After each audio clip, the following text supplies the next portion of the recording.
Namaskar, I'm Dr. Rohan Jagirdar, MD Psychiatry, consultant psychiatrist practicing in Pune. In the part 3 on dementia and old age, today we'll be discussing psychiatric disorders or psychiatric signs and symptoms commonly seen in old age. As I was discussing, in dementia, the commonest problem that we see is the disturbances of memory.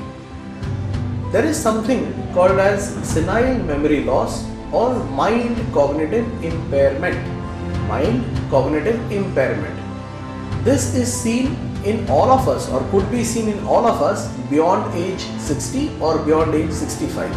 So what happens is, like all other functioning or decline in all other functions that are seen in us, there could be a decline in our intellectual capacity or cognitive capacity as it is called, which is called as mild cognitive impairment.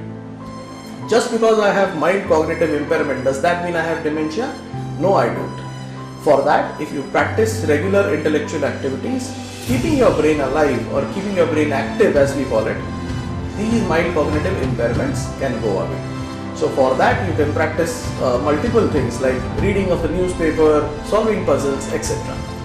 The other things that we see in old age are depression, anxiety, and lot of times other psychiatric disorders which are called as late onset psychiatric disorders. Depression presents itself in a different form at that age group. So classically, there are a lot of mood symptoms in terms of irritability, in terms of agitation, which are commonly seen in senior citizens. There is also a lot of times it can overlap with sudden decrease of communication, which can be mistaken for some other psychiatric disorder. What is the difference between dementia and depression? Two major things. One, a person having dementia will normally try to cover up his deficits, while a person having depression will try to reach out and seek help. A person having dementia will try to give you approximate answers, while a person having depression, the commonest answer that the person will give will be I don't know or I really don't know what it is, but they will not give you approximate answers. So do not know would be a common answer in depression.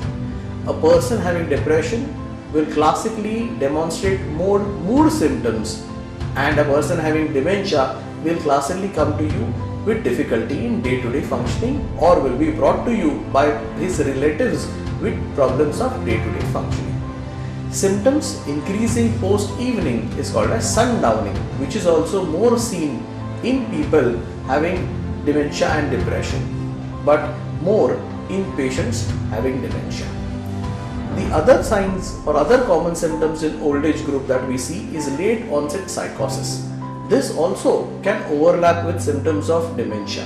What is late onset psychosis? Psychosis is basically symptoms where a person starts behaving in a manner where he or she is either followed, or they are worried for their own life, or they are worried for their loved ones. They get paranoid that someone is going to harm them. They start hearing voices. They start seeing people. All of these things are referring to the word under the umbrella of psychosis. One can have psychosis which is late onset in cases of people who are old and who may have had history in the past. Same thing may happen in dementia, which is called as behavioral and psychological symptoms of dementia, in which there would be certain degree of suspiciousness, certain degree of paranoia. However, classically in cases of psychosis, the fear for the loved ones is way higher than the fear for their own life in senior citizens, which is what is observed. Simply put, a patient or a person suffering with psychosis or behavioral and psychological symptoms of dementia may say that I am more worried that somebody will harm my son, somebody will harm my grandson, or somebody is going to kill my grandson, rather than saying that someone is going to kill me. A classical symptom in cases of dementia is where people are behind my property or people want to take away my property, and these are more common than the fear of death or fear of someone hurting them, that is paranoia for the loved one, more in dementia. And in psychosis, like I mentioned, the fear for the loved ones, the paranoia is high towards the life safety. The other things that are seen in old age commonly with dementia are illnesses related to the related to heart, related to diabetes, related to arthritis, that is bone diseases. All of them can play a significant role in the quality of life of a senior citizen. So all of these also do contribute to a very great extent, especially if a person is having severe bone problems or severe arthritis. Naturally it is going to affect their mood. So overall quality of life in a person or senior citizens depends on all these age groups and depends on all these illnesses which can overlap together along with the signs of dementia. Thank you very much.